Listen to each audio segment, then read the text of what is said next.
Bismillahirrahmanirrahim. Assalamualaikum warahmatullahi wabarakatuh.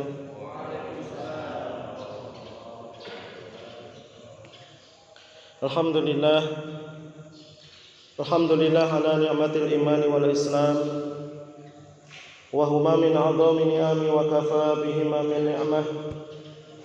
Asyhadu an la ilaha illallah wahdahu la syarika lah wa asyhadu anna Muhammadan 'abduhu wa rasuluhu la nabiyya ba'da. Shalli wa sallim ala sayyidina Muhammadin wa ala alihi wa sahbihi ajma'in. Qala Allah ta'ala fil Qur'anil Karim, a'udzu billahi minasy syaithanir rajim. Bismillahirrahmanirrahim. Ya ayyuhalladzina amanu taqullaha wa qulu qawlan sadida yuslih lakum a'malakum wa yaghfir lakum dhunubakum wa may yuti'illaha wa rasulahu faqad faza fawzan 'azima. Wa qala an-nabiy sallallahu alaihi wasallam, man ahya sunnati faqad ahabbani wa man ahabbani kana ma'i fil jannah. Wa qala aidan, man kharaja min baitihi fi talabil ilmi fahuwa fi sabilillah hatta yarji'. Atau kama Rasulullah sallallahu alaihi wasallam, sadaqallahul azim wa sadaqa rasulullahul karim. Amma ba'd. Hadratul mukarramun yang kami hormati dan kami muliakan, para asatidz, para alim ulama, para hujaj, para sesepuh, wabil khusus kepada ketua RW kita. Mudah-mudahan Allah Subhanahu wa taala senantiasa memberkahi kehidupannya. Mudah-mudahan Allah Subhanahu wa taala senantiasa memudahkan segala urusannya. Mudah-mudahan Allah Subhanahu wa taala senantiasa berikan kesabaran dan keistiqomahan agar senantiasa berada di dalam jalan Allah Subhanahu wa taala, berada di dalam dakwah ilallah, mengajak manusia taat kepada Allah Subhanahu wa taala. Juga kepada pengurus Masjid Asy-Syuhada, wabil khusus kepada ketua hariannya. Ada enggak? Mana? Hilang. Nanti juga datang insyaallah. Mudah-mudahan Allah Subhanahu wa taala juga senantiasa berkahi kehidupannya. Allah Subhanahu wa taala mudahkan segala urusannya, dan senantiasa Allah Subhanahu wa taala berikan kesabaran dan keistiqomahan di dalam jalan dakwah ilallah.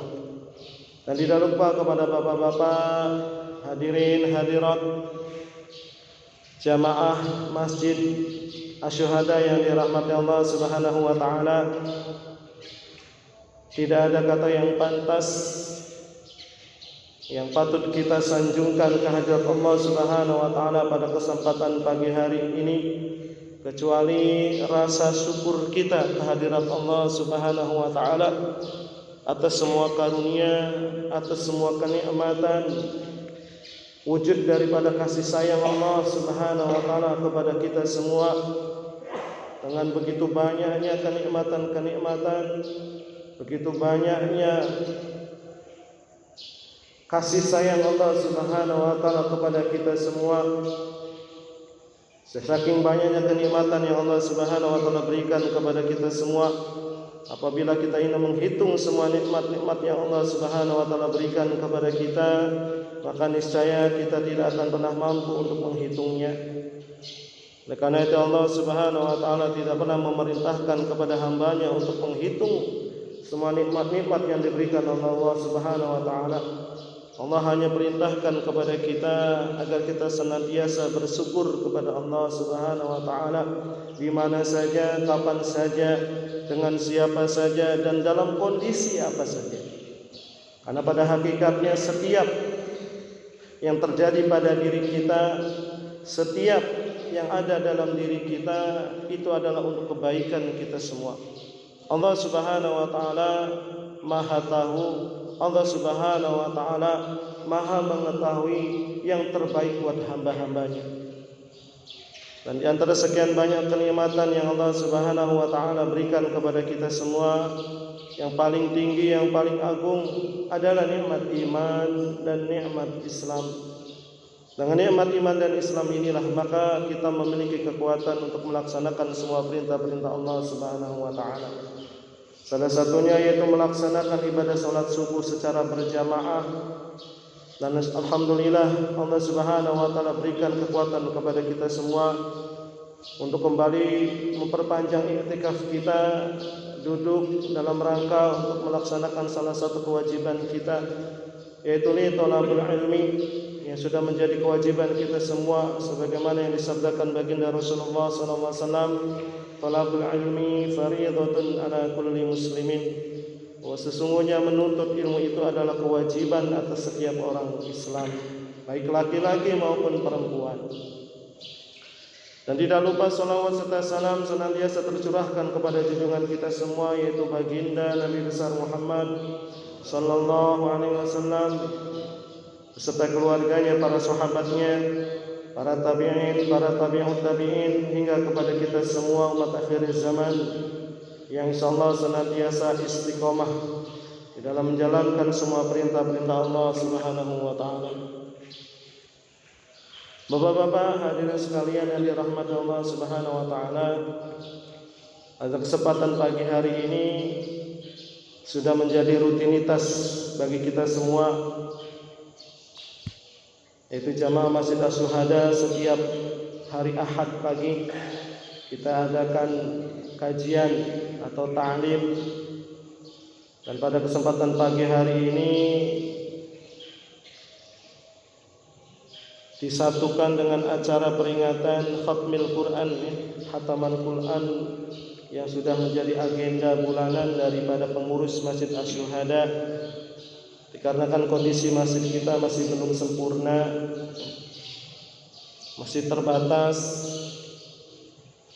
maka pada kesempatan pagi hari ini taklim sekaligus juga khatmil Quran.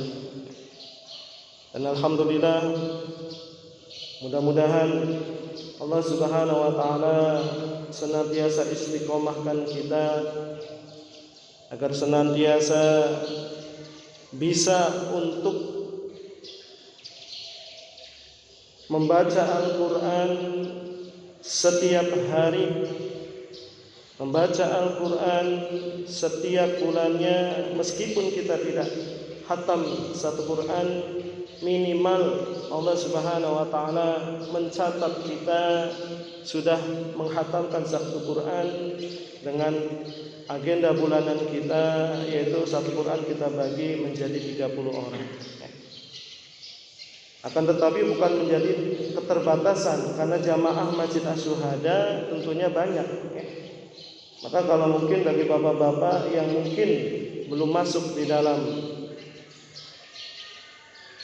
membaca Al-Quran secara ijtimai, ya, ada infiradi, ada ijtimai.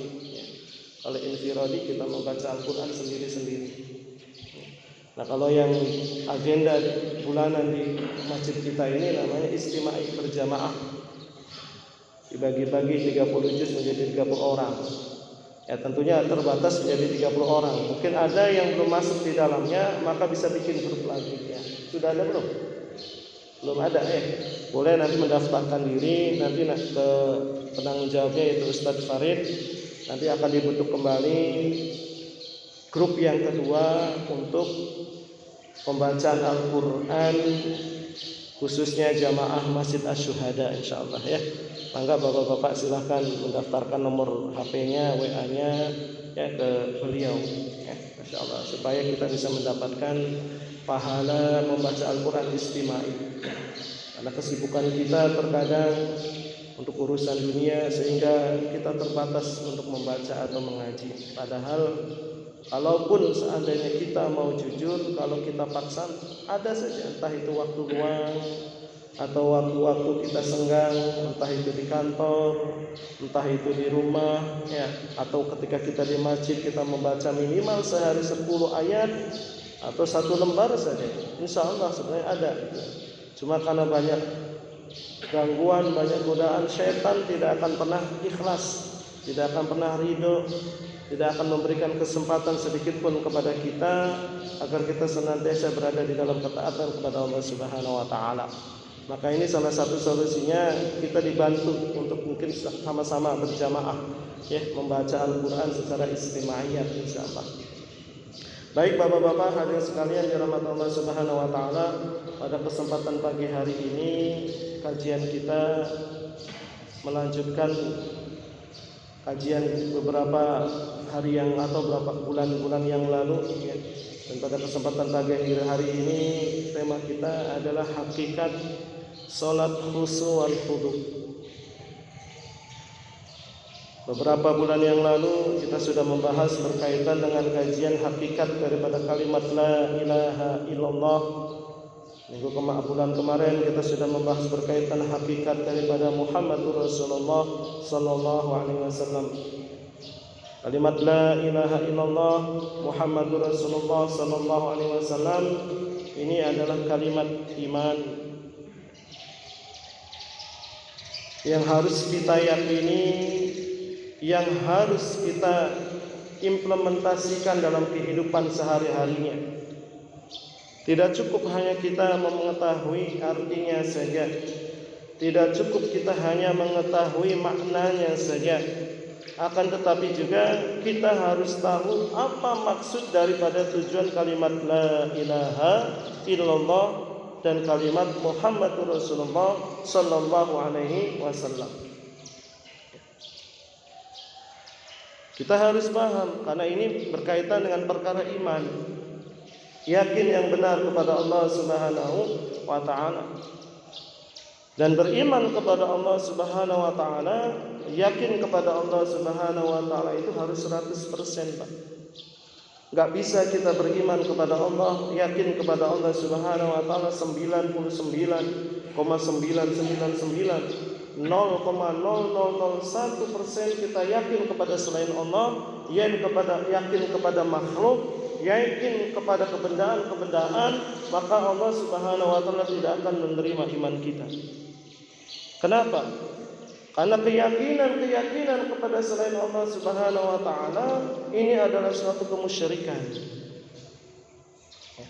Allah Subhanahu wa taala tidak akan menerima iman kita apabila iman kita cacat. Maka berbeda dengan perintah-perintah Allah Subhanahu wa taala, dengan perintah salat, perintah zakat, perintah puasa. Kelak ketika kita datang kepada Allah Subhanahu wa taala dengan amalan-amalan ibadah yang lain, salat kita, zakat kita, puasa kita, haji kita, ada yang cacat, tidak sempurna, Allah Subhanahu wa taala masih memberikan toleransi kepada kita semua. Ya. Salat kita cacat, maka Allah Subhanahu wa taala perintahkan malaikat untuk memeriksa salat-salat sunnah kita, untuk menyempurnakan kekurangan daripada salat fardu kita. Puasa kita cacat, kurang, di dalamnya tidak sempurna, maka Allah akan perintahkan malaikat untuk memeriksa amalan-amalan puasa kita sunnah, entah puasa Senin Kemisnya atau puasa-puasa yang lainnya, untuk menyempurnakan puasa Ramadan kita atau puasa wajib kita. Zakat kita tidak sempurna atau cacat, Allah Subhanahu wa taala akan perintahkan kepada malaikat untuk mencari mungkin sedekah-sedekah kita yang sifatnya sunnah, ada yang diterima oleh Allah Subhanahu wa taala untuk menyempurnakan zakat kita, haji kita, dan semua amalan-amalan kita yang wajib hukumnya. Apabila kelak nanti kita menghadap Allah Subhanahu wa taala tidak sempurna, Allah akan masih terima dan Allah Subhanahu wa taala sempurnakan dengan amalan-amalan yang lain. Akan tetapi berbeda dengan iman ini, Pak. Berbeda dengan yakin kita ini. Apabila kelak nanti kita menghadap Allah Subhanahu wa taala tidak dengan iman yang sempurna, tidak dengan yakin yang sempurna, Allah Subhanahu wa taala tidak akan menerima iman kita, Pak. Allah akan tolak keimanan kita. Masih ada sedikit saja keyakinan kita kepada makhluk, Allah Subhanahu wa taala tidak akan terima. Ya. Karena perkara ini perkara syirik, dan Allah firmankan innallaha la yaghfiru ayyushraka wa yaghfiru ma duna dzalika liman yasha. Sesungguhnya Allah Subhanahu wa taala tidak akan menerima dosa syirik menyekutukan Allah Subhanahu wa taala, dan Allah akan mengampuni dosa-dosa selain syirik apabila Allah Subhanahu wa taala menghendaki, insyaallah. Makanya berhati-hati dengan keimanan kita, Pak, ya. Hari ini kita yakinnya sudah sempurna belum kepada Allah Subhanahu wa taala, Pak? Kembali kita koreksi dalam diri kita. Kita sudah benar belum iman kepada Allah Subhanahu wa taala?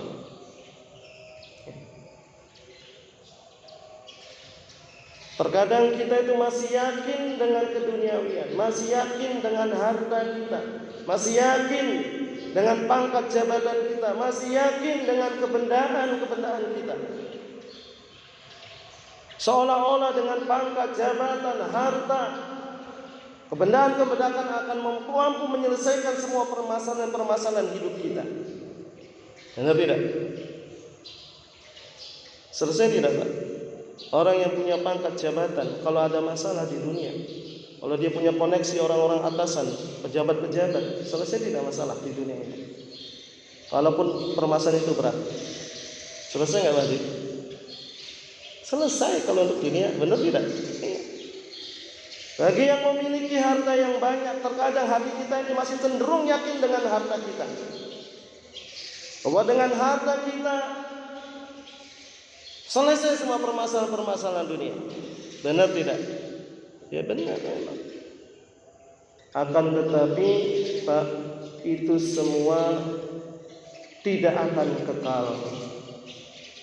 Mungkin di dunia semua permasalahan itu akan selesai. Mungkin di dunia semua permasalahan akan diselesaikan dengan pangkat jabatan. Tetapi nanti di akhirat, Pak, belum tentu itu, Pak. Kenapa, Pak? Karena orang yang masih yakin kepada kebendaan, masih yakin hatinya kepada pangkat jabatan, harta, Pak, maka di dalam hati imannya itu, Pak, masih rusak. Imannya itu masih belum sempurna, masih ada kesyirikan di dalam hatinya. Hati-hati, Pak. Ya, maka hati-hati. Ya. Hati-hati kita dengan pangkat jabatan, karena tidak ada jabatan di dunia ini yang kekal, tuh nggak ada. Ya. Pak Haji menjabat jadi PNS, hari ini bangga menjadi PNS, ya Pak Haji. Tapi apa selamanya jadi PNS, Pak Haji? Enggak, pasti suatu saat akan pensiun. Mungkin hari ini bangga, Pak, tapi kalau sudah pensiun apa masih bangga? Tidak ada yang kekal. Mungkin Bapak jadi memiliki pangkat yang tinggi, jenderal atau presiden sekalipun, apakah kekal di dunia ini? Tidak, Pak, tidak kekal. Suatu saat nanti akan pensiun, dan apakah Bapak masih bangga dengan pangkat Bapak itu? Berapa banyak tuh, Pak, para jenderal, para pejabat yang stres setelah pensiun. Kenapa? Karena hatinya ini masih ketergantungan dengan pangkatnya, jabatannya. Dulu biasa dihormati, dulu biasa dihargai. Di mana-mana dia, orang-orang segen dengan dia. Tetapi ketika sudah pensiun, apakah masih orang menghormati, masih orang menghargai, atau masih mensegani? Tidak. Tidak. Hari ini mungkin harta kita banyak, orang hormat sama kita, orang segen dengan kita. Nanti ada waktunya, Pak. Ya. Ketika mungkin harta kita sudah berkurang atau kita jatuh miskin, apa orang masih menghargai kita? Maka keyakinan kepada makhluk, keyakinan kepada selain Allah Subhanahu wa taala itu, Pak, semuanya keyakinan yang menipu. Kebahagiaan yang dijanjikan kepada kebendaan kepada makhluk itu, semuanya itu tipuan, Pak. Tipuan semua. Makanya Allah firmankan, wa mal hayatud dunya illa mata'ul ghurur. Sesungguhnya wa ma hayat, kehidupan di dunia ini, Pak, semuanya itu perhiasan yang menipu semua. Enggak ada yang kekal, semuanya menipu. Enggak ada yang kekal. Yang kekal itu hanya iman yakin hanya kepada Allah Subhanahu wa taala. Orang yang senantiasa hatinya ta'alluq kepada Allah Subhanahu wa taala, bergantung hanya kepada Allah Subhanahu wa taala, yakinnya kepada Allah Subhanahu wa taala, Pak. Semua permasalahan-permasalahan hidup ini bukan hanya di dunia Allah akan selesaikan, di akhirat pun Allah Subhanahu wa taala akan selesaikan. Masya Allah. Ya Pak ya. Ayo kita sama-sama benahi kembali yakin kita. Ayo kita sama-sama benahi ya iman kita kepada Allah Subhanahu wa taala supaya sempurna iman kita itu. Ya, perbaharui iman kita. Makanya Rasulullah pernah bersabda kepada para sahabat, "Jadidu imanakum, jadidu imanakum." Sahabat itu imannya sudah sempurna, Pak. Sahabat itu imannya nggak usah diragukan lagi kalau para sahabat itu. Kenapa? Karena semuanya dijamin masuk surga. 124.000 para sahabat itu semuanya dijamin Allah masuk surga semuanya. Ya. Dan imannya tidak sempurna imannya. Tapi apa yang Rasulullah perintahkan kepada para sahabat? Jadidu imanakum, jadidu imanakum. Perbaharuilah iman kalian, perbaharui iman kalian. Sahabat heran. Ya Rasulullah, wa kaifa nujadidu imanana? Bagaimana kami memperbaharui iman kami ya Rasulullah? Maka Rasulullah katakan, aktsiru min qauli la ilaha illallah. Perbaharuilah iman kalian dengan memperbanyak kalimat la ilaha illallah, dengan menyampaikan kalimat la ilaha illallah, dengan mengajak manusia taat kepada kalimat la ilaha illallah. Perbanyak. Makanya dengan majelis seperti ini nih Pak, ini memperbaharui iman kita, yang memperbaharui yakin kita nanti. Ya. Benar nggak Pak? Benar nggak, Haji? Masya Allah. Ya. Muhammadur Rasulullah. Ya kan? Ini kalimat amalnya.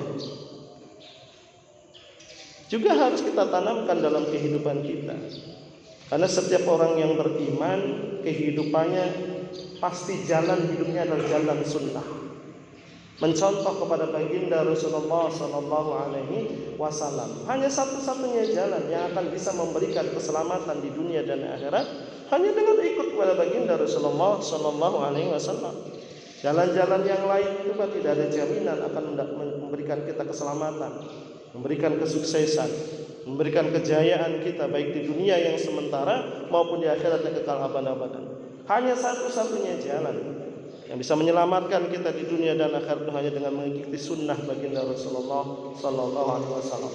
Baik kaulannya, baik fi'lannya, baik itu takrirnya, ausifatannya, ya, baik surahnya, ya, penampakan baginda Rasulullah Sallallahu Alaihi Wasallam, pribadi baginda Rasulullah SAW, baik sirahnya, kehidupan baginda Rasulullah SAW, sunnahnya. Selama 24 jam kita ikuti sunnah baginda Rasulullah. Ataupun pikirnya, sarirahnya kita ikuti Pak. Itu yang akan memberikan jaminan keselamatan kita di dunia dan akhirat Pak. Kalau yang lain nggak ada jaminan Pak.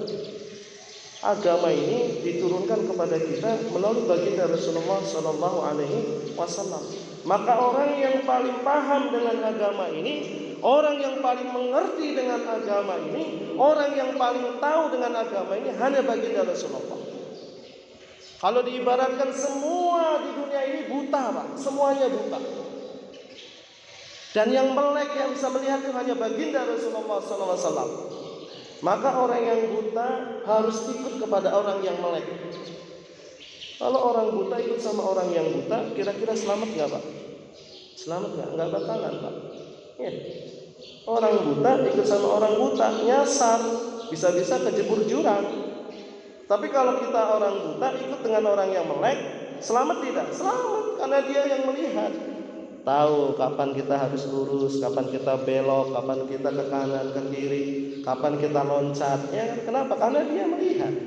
Nah, orang yang melihat di dunia ini adalah baginda Rasulullah Sallallahu Alaihi Wasallam. Maka sudah menjadi kewajiban kita sebagai orang Muslim, kita ikuti cara hidup baginda Rasulullah, menghidupkan sunnah baginda Rasulullah Sallallahu Alaihi Wasallam, wujud daripada hakikat daripada Muhammadur Rasulullah dalam kehidupan kita. Masya Allah. Ini iman Pak. Iman ini namanya. Nah, perkara yang paling penting dalam hidup di dunia ini perkara iman. Setelah beriman kepada Allah Subhanahu wa taala, perintah yang paling utama setelah beriman kepada Allah Subhanahu wa taala adalah apa? Perintah apa, Pak? Perintah salat.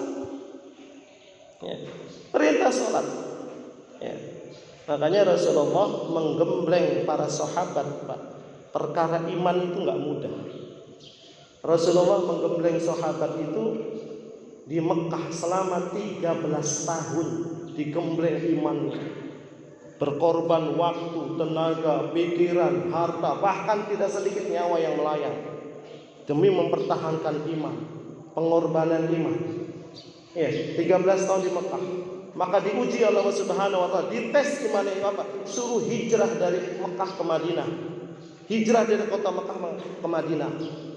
Maka orang-orang yang hijrah, sahabat-sahabiah yang hijrah dari Mekah ke Madinah, mereka orang-orang yang lulus keimanannya.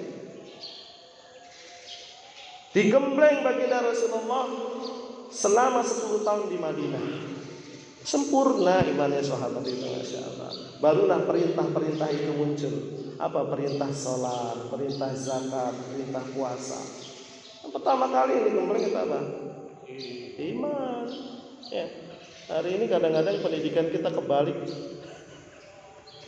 Belajar apa dulu? Belajar sholat dulu, belajar zakat dulu, puasa dulu, imannya belakangan. Ya. Sehingga apa? Sholatnya, zakatnya, puasanya hambat.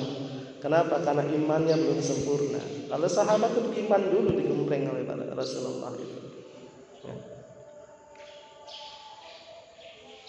Ta'allamul iman, summa ta'allamul Quran, gitu kan? Belajar iman dulu, baru kemudian belajar Quran, belajar amal. Jadi serak. Ya. Masya Allah. Perintah sholat, Pak, itu kurang lebih ketika tahun ke-11 kenabian, itu perintah sholat. Ya, karena memang pada waktu itu Rasulullah itu ujiannya luar biasa beratnya. Disebut dengan tahun kesedihan. Kenapa? Karena baginda Rasulullah pada tahun tersebut diuji dengan kehilangan 2 orang yang dicintai. Yang pertama yaitu Sayyidah Khadijah, ya, radhiyallahu anha, dan yang kedua pamannya Abu Thalib meninggal. Maka Allah Subhanahu wa taala hibur baginda Rasulullah SAW dengan peringatan Isra dan Mi'raj. Pulang-pulang dapat perintah untuk sholat. Masya Allah. Ini Pak, dari perintahnya saja sholat itu amalan yang luar biasa. Kenapa? Karena semua perintah-perintah Allah Subhanahu wa taala itu, semua kebanyakan itu Allah perintahkan hanya melalui malaikat Jibril. Zakat, puasa, haji itu Allah perintahkan melalui malaikat Jibril. Berbeda dengan perintah sholat. Ya, kalau sholat ini langsung Allah Subhanahu wa taala perintahkan baginda Rasulullah menghadap Allah Subhanahu wa taala. Langsung, Pak, mendapatkan perintah untuk sholat 5 waktu. Menunjukkan bahwasanya sholat ini adalah amalan yang luar biasa, bukan amalan yang biasa. Makanya di dalam dikatakan as-sholatu khairum maudhu', bahwasanya sholat itu adalah perintah Allah Subhanahu wa taala yang paling utama setelah kita beriman kepada Allah Subhanahu wa taala.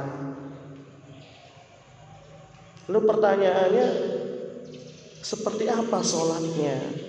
Padahal Rasulullah katakan, "Shallu kama ra'aitumuni usolli," kata Rasulullah. Sholatlah kalian sebagaimana kalian melihat aku sholat. Ya, Rasulullah untungnya itu perintahnya bukan shallu kama usolli gitu kan. Sholatlah kalian sebagaimana aku sholat. Ya, tapi apa yang diperintahkan? Shallu kama ra'aitumuni gitu kan. Salatlah kalian sebagaimana kalian melihat aku salat. Sebab kalau kita mengikuti salatnya Nabi enggak mampu, Pak, enggak bakalan mampu. Berat salatnya Rasulullah. Enggak mampu. Tapi apa yang Rasulullah perintahkan? Salatlah kamu kayak kamu melihat aku salat. Jadi, oh kayak Rasulullah salatnya, enggak ngikut-ngikut maksudnya. Ya. Dan itu diamalkan oleh para sahabat radhiyallahu anhum ajmain. Semuanya mengikuti cara bagaimana salatnya Rasulullah. Maka tentunya sholatnya baginda Rasulullah Shallallahu Alaihi Wasallam itu pasti sholatnya khusyuk dan khudu'. Sholatnya Rasulullah khusyuk. Sholat itu apa artinya? Doa kalau artinya. Kalau secara istilah sholat adalah apa Pak? Suatu amalan yang diawali dengan takbiratul ihram dan diakhiri dengan salam, atau suatu amalan, ucapan, perbuatan yang diawali dengan takbiratul ihram dan diakhiri dengan salam, itu namanya sholat. Atau juga sholat itu adalah hubungan antara seorang hamba dengan Allah Subhanahu wa ta'ala. Karena pada hakikatnya ketika kita sedang sholat, kita itu sedang berhadapan dengan Allah Subhanahu wa ta'ala, sedang berkomunikasi dengan Allah Subhanahu wa ta'ala, menghadap Allah Subhanahu wa ta'ala Pak. Sholat itu kita sedang berhadapan dengan Allah, bahkan berkomunikasi. Di dalam hadis yang cukup panjang dikatakan ketika kita membaca suratul Fatihah, maka hakikatnya Allah Subhanahu wa ta'ala menjawab suratul Fatihah kita. Di dalam hadis dikatakan kita mengucapkan Bismillahirrahmanirrahim, Alhamdulillahirabbil alamin, dengan menyebut nama Allah yang Maha Pengasih Maha Penyayang, Alhamdulillahirabbil alamin. Segala puji bagi Allah Subhanahu wa ta'ala, Tuhan semesta alam. Allah menjawab itu, baca suratul Fatihah itu. Oh, ternyata hambaku sedang memuji aku, kata Allah. Masya Allah. Maka bagaimana mungkin kita bisa merasakan kehadiran Allah Subhanahu wa ta'ala, bisa merasakan kedekatan kita dengan Allah Subhanahu wa ta'ala kalau sholat kita ini tidak kita lakukan dengan cara khusyuk. Apa itu khusyuk? Khusyuk itu artinya konsentrasi batin. Konsentrasi batin, pikiran, akal, perasaan, dan semua gerak-gerik kita di dalam sholat itu kita hadirkan di dalam sholat Allah, kita sedang menghadap Allah Subhanahu wa ta'ala. Konsentrasi batin. Gampang tidak Pak? Gampang tidak Pak? Berat Pak, Masya Allah. Tergantung kualitas hati kita. Berat. Makanya khusyuk itu Pak, anugerah dari Allah Subhanahu wa ta'ala. Tidak semua orang bisa khusyuk. Mungkin termasuk saya juga kadang-kadang begitu. Di dalam hadis baginda Rasulullah SAW dikatakan, Inna rajulin la nasrifu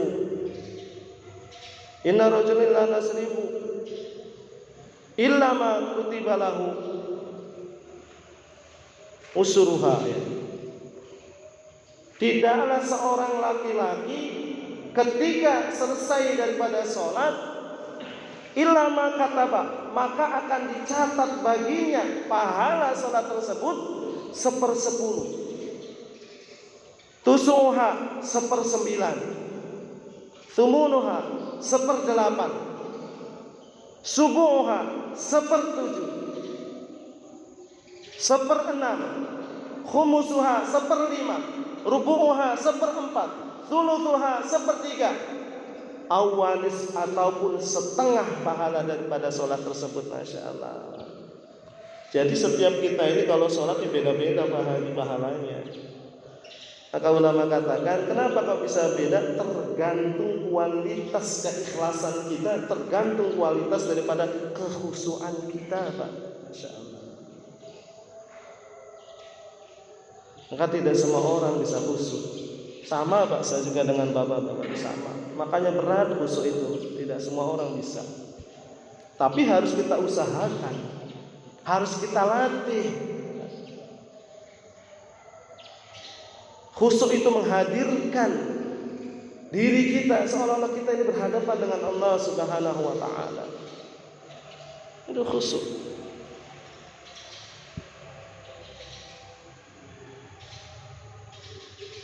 Ada seorang ulama sufi yang bernama Hatim Al-Asam. Dia berkata, ketika aku sholat, maka ketika aku bertakbir, maka aku tanggalkan semuanya kebesaran-kebesaran dunia ini. Kemudian aku membaca Al-Quran dengan tartil. Maka aku membayangkan bahwasanya sebelah kananku adalah surga, sebelah kiriku adalah neraka, dan Ka'bah berada di tengah-tengah keningku. Dan ketika aku berdiri, seolah-olah aku sedang meniti Shiratal Mustaqim, yang di bawahnya mengalir, yang di bawahnya terbentang neraka. Dan aku tidak tahu apakah sholatku ini adalah sholatku yang terakhir ataukah masih ada sholat yang lain. Dan ketika aku selesai salam ke kanan, salam ke kiri, aku tidak tahu apakah sholatku ini diterima oleh Allah Subhanahu wa Ta'ala, ataukah nanti akan menjadi seperti seumpama kain yang buruk yang kemudian dilipat dan akan dilemparkan ke wajahku oleh Allah Subhanahu wa Ta'ala. Seorang ulama sufi seperti itu membayangkannya ketika pengen khusyuk itu seperti itu. Ya Allah, kayak apa itu ya? Berat tidak Pak? Berat tidak? Berat. Khusyuk itu. Makanya khusyuk itu adalah hadiah dari Allah Subhanahu wa Ta'ala. Ya, tapi kan bisa diusahakan. Ya. Bisa usahakan. Salah satunya bagaimana? Ya, salah satunya diawali dengan tekad yang sungguh-sungguh dulu. Tekad yang sungguh-sungguh, kita benahi semuanya, rukun-rukunnya, syarat-syaratnya. Dan khudu, termasuk khudu. Khudu itu apa? Khudu itu artinya merendahkan diri, wujud daripada ketaatan kita kepada Allah Subhanahu wa Ta'ala dengan mengikuti tertib-tertib di dalam sholat, merendahkan diri di hadapan Allah Subhanahu wa Ta'ala. Kita tanggalkan semua kebesaran-kebesaran makhluk, kebesaran pangkat, jabatan, harta, kekayaan, semua menghadap Allah Subhanahu wa Ta'ala. Allahu Akbar, Allah yang maha besar, semuanya kecil. Wujud ketaatan itu khudu. Salat masih bawa kepangkatan, kebesaran makhluk, kebesaran pangkat, jabatan, masya Allah. Gimana mau khusyuk? Gimana kita mau bisa diterima salat? Ya. Dengan apa? Dengan memperbaiki tertib-tertib di dalam sholat, dengan memperbaiki rukun-rukunnya, ya. Dengan memperbaiki tata cara sholatnya, mengikuti bagaimana zahirnya sholatnya baginda Rasulullah. Makanya salah satu bagaimana latihan kita untuk bisa khudu'. Khudu' apa? Dengan mengikuti 3 tertib. Dengan mengikuti 3 tertib. Apa tertibnya? Tertib waktu, tertib cara, tertib tempat. Ini Pak. Ini salah satu contoh sholatnya baginda Rasulullah ini. Tertib waktu, tertib cara, tertib tempat. Waktunya kapan? Inna sholata kanat 'alal mu'minina kitaban mawquta. Sesungguhnya sholat itu diwajibkan atas kalian dan telah ditetapkan waktu-waktunya. Dan Rasulullah mengatakan as-sholatu, yang terbaik di antara sholat itu apa? Pada awal waktu. Itu yang terbaik. Tertib waktu, tertib cara. Apa caranya? Aqimis sholat wa atiz zakah warka'u ma'ar raki'in. Dirikan sholat, tunaikan salat, tunaikan zakat, dan rukuklah bersama orang-orang yang rukuk. Kita diperintahkan Allah di dalam Al-Quran untuk sholatnya rukuknya enggak sendirian, tapi apa? Rukuknya bersama orang yang rukuk, artinya berjamaah. Itu Al-Quran yang bilang. Dan contoh daripada baginda Rasulullah. Memang kalau secara fikih berbeda-beda hukumnya, Pak. Keempat mazhab berbeda hukum sholat berjamaah, itu berbeda. Terutama mazhab Syafi'i, ada yang bilang sunnah muakkadah, sunnah yang mendekati wajib, atau fardu kifayah. Itu Imam Syafi'i. Tapi tidak ada satu madhab pun, imam madhab yang 4 mengatakan bahwasanya sholat sendirian, sholat di rumah itu lebih baik daripada sholat berjamaah. Itu nggak ada. Imam Syafi'i, lihat apakah pernah Imam Syafi'i sholat sendirian? Nggak usah Imam Syafi'i, Rasulullah cari satu hadis Rasulullah itu sholat sendirian di rumah atau berjamaah dengan keluarga di rumah. Cari hadisnya, Bang, nggak ada. Rasulullah itu sholatnya senantiasa berjamaah di masjid. Bahkan ketika Rasulullah sakit parah, Bang, sholatnya di masjid. Rasulullah, Nabi yang maksum, yang dijamin oleh Allah masuk surga, yang tidak mungkin memiliki kesalahan. Rasulullah sholatnya di mana? Di masjid. Masya Allah. Ini ada orang yang karena hanya alasannya imamnya belum bacaannya fasih, belum tartil, alasan aja itu. Setan itu kayak gitu tuh. Setan itu. Ya, saya sih mau di rumah aja biar bacaannya bisa khusyuk. Setan itu. Ya kan banyak kan alasannya begitu, biar sholat di rumah itu lebih taat, lebih khusyuk. Kenapa? Karena bacaan belum tentu. Rukun-rukun yang lainnya belum tentu, Pak. Masya Allah. Dan Rasulullah tidak pernah mencontohkan seperti itu. Tidak ada, Pak. Ini tertib cara. Yang Rasulullah memerintahkan seperti itu. Dan yang ketiga, tertib tempat. Apa? Ahabul baladi fil ardi masajiduha. Sebaik-baiknya tempat di dunia ini, Pak, adalah masjid. Makanya kita diperintahkan sholatnya di masjid, di musola, di langgar. Sholat di langgar boleh nggak, Pak Haji? Sholat di langgar boleh nggak? Kan ada kalau di mana di Jawa tuh sholatnya pada di langgar katanya. Ya Allah, sholat di langgar. Kalau di sana disebut di tajuk namanya. Iya. Pak, ini 3 tertib ini latihan bagaimana kita khudu. Latihan kita khudu tuh dengan 3 tertib ini, Masya Allah. Maka baru apabila kita benar-benar sungguh-sungguh mengikuti tertib-tertib seperti itu, Pak, kita akan mendapatkan hakikat daripada sholat.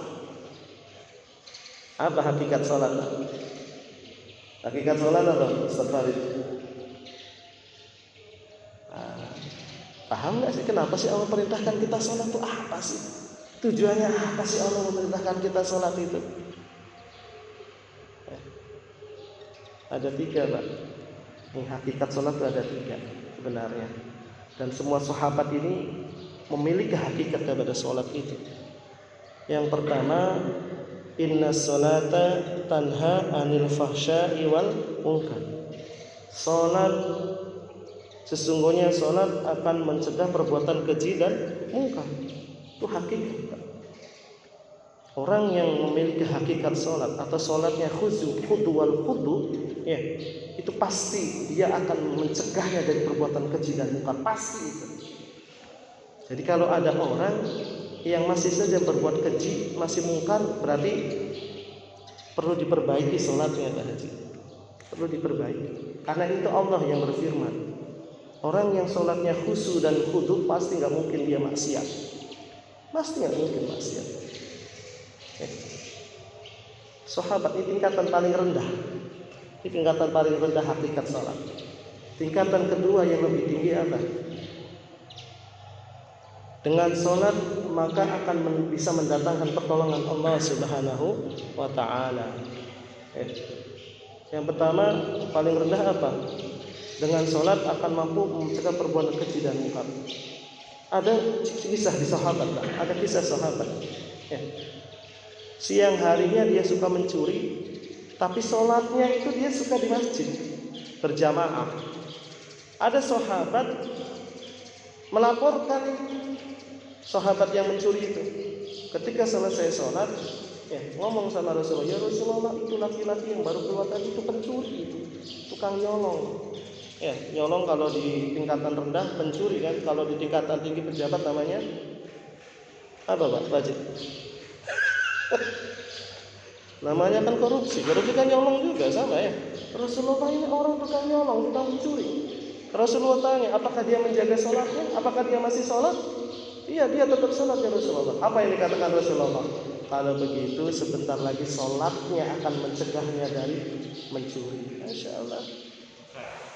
Makanya Pak, orang yang masih maksiat tapi dia masih sholat, insya Allah Pak, ada kesempatan untuk bisa menjadi baik. Pasti itu Pak, Masya Allah. Ya saya juga masih belum benar kita juga akhlaknya. Tapi saya berusaha semaksimal pun bisa mencegah dengan cara apa? Memperbaiki sholat kita. 3 tertib tadi yang kita jaga. Itu yang pertama. Yang kedua apa? Mampu mencegah mampu mendatangkan pertolongan Allah. Di dalam Al-Quran dikatakan wasta'inu bisabri wassalah. Dan mintalah pertolongan dengan sabar dan sholat. Masya Allah. Orang yang sudah tertanam hakikat sholat ini Pak, apabila sudah sampai kepada tingkatan hakikat yang kedua ini Pak, semua permasalahan dunia ini selesai cukup dengan 2 rakaat sholat. Percaya tidak Pak? Sahabat, ada nama di zaman sahabat, ada namanya Ummu Syarik. Ummu Syarik itu dia masuk Islam tapi keluarganya dan kabilahnya tidak setuju, bahkan mengasingkan dia, membenci dia. Ketika dia masuk Islam, anaknya meninggal dunia Pak. Anaknya meninggal dunia. Kira-kira orang-orang kafir seneng nggak? Seneng. Gara-gara ente masuk surga, masuk Islam jadi anaknya mati. Kemudian apa Pak? Padahal ada Rasulullah di sampingnya. Tidak minta kepada Rasulullah, tidak minta didoakan Rasulullah, tidak Pak. Langsung pergi ambil wudhu, kemudian sholat 2 rakaat, minta sama Allah Subhanahu Wa Taala, ya Allah, sungguhnya anakku ini adalah hamba Engkau, dan hamba juga hamba Engkau. Tapi ya Allah, jangan, tolong ya Allah, jangan sampai kematian anakku ini menjadi fitnah karena aku masuk agama Engkau ya Allah. Akhirnya apa Pak? Itu anak yang sudah meninggal dunia bangun lagi, hidup lagi, membuka kain kafannya sendiri. Percaya nggak Pak? Selesai masalah. Bukan hanya Ummu Syarik, Ummu Kulthum, suaminya Abdurrahman meninggal dunia, sholat 2 rakaat, minta kepada Allah, hidup lagi. Masya Allah. Padahal yang lalu saya jelaskan kenapa Mu'adz bin Jabal itu disebut sebagai Mu'adz bin Jabal. Asbabnya apa? Kisahnya. Karena sahabat Mu'adz ketika diperintah Rasulullah bersama sahabat yang lain dakwah ke suatu negeri, yang lain pakai kuda, Mu'adz pakai keledai. Ya kuda lawan keledai, kalahlah keledainya. Ya sahabat yang lain ketika melintasi suatu gunung, dia sudah sampai mendekati seberang sana gunung, Mu'adz masih di seberang belakang gunung. Apa yang dilakukan? Apa mengeluh? Tidak, Mu'adz bin Jabal turun daripada keledainya, berwudu, sholat 2 rakaat. Habis itu selesai sholat, minta kepada Allah, ngomong sama gunung, wahai gunung, engkau makhluk Allah, aku juga makhluk Allah. Tapi aku membawa tugas dari baginda Rasulullah SAW, tugas dakwah ke negeri ini. Maka menyingkirlah dari hadapanku. Apa yang terjadi?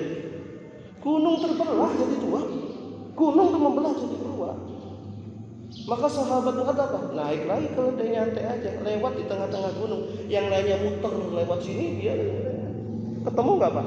Ketemu. Maka ketika pulang dari dakwah ke sana, balik lagi ketemu Rasulullah, disampaikan. Maka Rasulullah menjulukinya Mu'adz bin Jabal. Mu'adz anaknya gunung. Kok bisa kayak gitu? Apa Mu'adz bin Jabal itu puasa pati geni? Apa Mu'adz itu puasa kebleng? Apa Mu'adz itu puasa apa? Mutih? Apa Mu'adz itu istilahnya enggak Pak. Imannya sempurna, sholatnya khusyuk wal khudu, mampu menyelesaikan masalah. Mampu tidak kita? Mampu tidak? Sahabat perang dengan pasukan Romawi yang jumlahnya 300.000, sahabatnya cuma 30.000 Pak. Menang nggak Pak? Menang. Melintasi sungai Merah, Laut Merah. Pasukan Romawi di seberang sana Pak Haji, pasukan sahabatnya sebelah sini. Melintasi Laut Merah. Apa yang dilakukan? Maka panglimanya memerintahkan sahabat, turun kalian dari kuda kalian, semuanya berwudu. Kita sholat 2 rakaat, minta sama Allah. Selesai sholat, naiki kuda-kuda kalian, kita maju, Allahu Akbar. Maka itu seluruh pasukan 30.000 Pak, melintasi Sungai Merah itu, berjalan dengan kudanya dan jalan di atas Laut Merah. Di atas Laut Merah, jadi nggak nempel dengan airnya, nggak nempel. Kalah itu orang pasukan Romawi, gemetar. Ya kalau sahabat kayak gitu. Apa sahabat semuanya puasa, Pak Haji? Ngebleng, pati geni? Enggak. Apa puasa sahabat kebal? Enggak. Kenapa, Pak? Imannya sempurna, dengan 2 rakaat sholat selesai semua permasalahan. Mampu tidak kayak gitu? Kalau kita kira-kira selesai masalah enggak? Selesai enggak? Tambah masalah, tambah pusing. Itu sahabat, kenapa? Memiliki hakikat kepada sholat khusyuk wal khudu. Makanya Pak, sahabat itu menguasai 2/3 dunia. Bukan dengan peralatan yang canggih, bukan dengan pasukan yang banyak, bukan dengan apa nih, iman yang sempurna dan sholat 2 rakaat selesai masalah.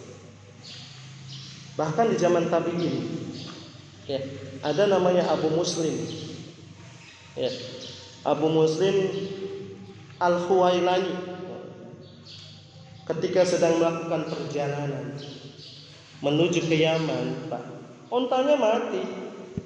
Ya, Abu Muslim Al-Khuwailani ketika sedang mau dakwah ke suatu negeri, ke Yaman, ya, naik ontanya mati. Apa pusing? Enggak pusing, cukup wudu, sholat 2 rakaat, bangun lagi. Itu yang namanya onta. Bangun lagi, sampai dikatakan dalam kisah itu sampai zamannya Imam Syafi'i. Imam Syafi'i lahir sekitar 170 Hijriah. Tabi'in itu anaknya sahabat. Anaknya sahabat itu tabi'in. Sedangkan sahabat Imam Syafi'i itu tabi'in, generasi setelah tabi'in. Berarti 100 tahun lebih itu ontanya kemudian hidupnya. Kok bisa gitu? Ajaib. Enggak. Di zaman sahabat itu hal yang biasa, Pak. Hal yang biasa itu yang seperti itu. Kenapa? Mereka memiliki hakikat sholat khusyuk wal khudu. Nyambung nggak, Pak? Nyambung, Pak.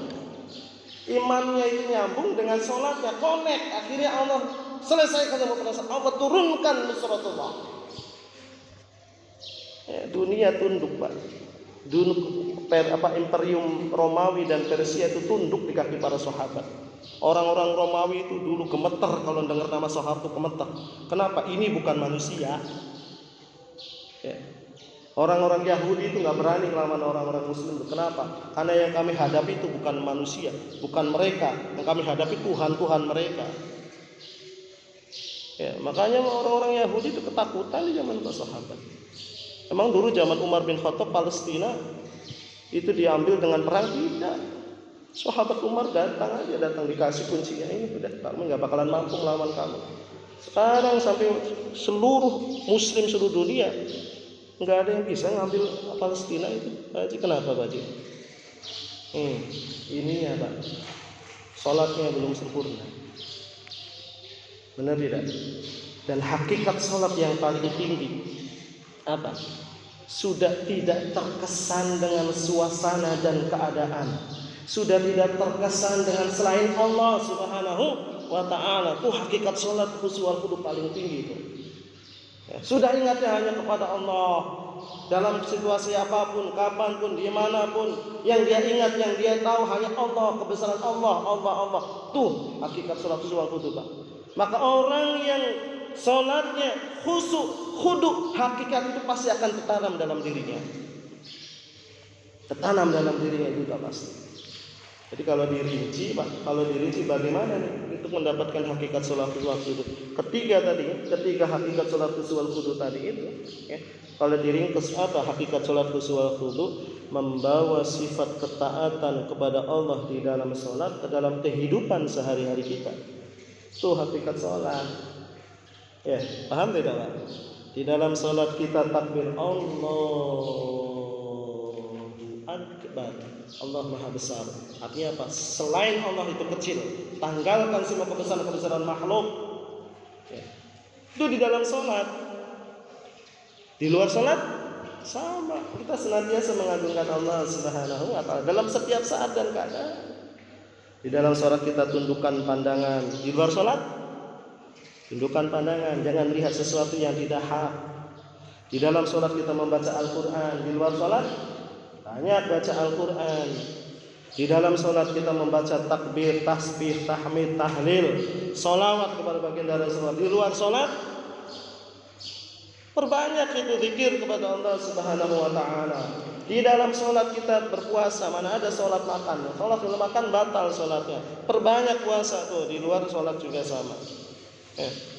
Di dalam sholat kita menutup aurat. Kalau membuka aurat di dalam sholat kan batal.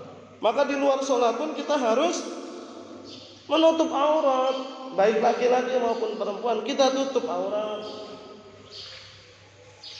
Itu hakikat sholat kalau kita rangkum jadi satu, Pak Haji. Seperti itu. Maka orang-orang yang tertanam hakikat sholat di dalam khusyuk wal khudu itu pasti itu sifat-sifat yang ada di dalam sholat itu ada dalam wujud dalam kehidupan sehari-harinya. Wujud dalam kehidupan sehari-harinya. Masya Allah. Nomor berapa? Nah. Hakikat sholat khusyuk wal khudu. Makanya perlu kita latih dari sekarang, Pak. Ya bagaimana? Yuk kita sama-sama jangan sampai sholat kita ini hanya aktivitas. Ya udahlah, yang bersolat Allahu Akbar selesai udah pulang. Jangan, harus ada hakikat dalam diri kita. Minimal tuh ada bekasnya di dalam sholat kita itu. 5 waktu kita itu, Pak. Ayo dilatih dalam diri kita. Bagaimana supaya tertanam hakikat sholat ini dalam diri kita, sebagaimana para sahabat. Makanya selesai semua permasalahan. Permasalahan di dunia yang sementara, bagi di akhirat selesai, Pak.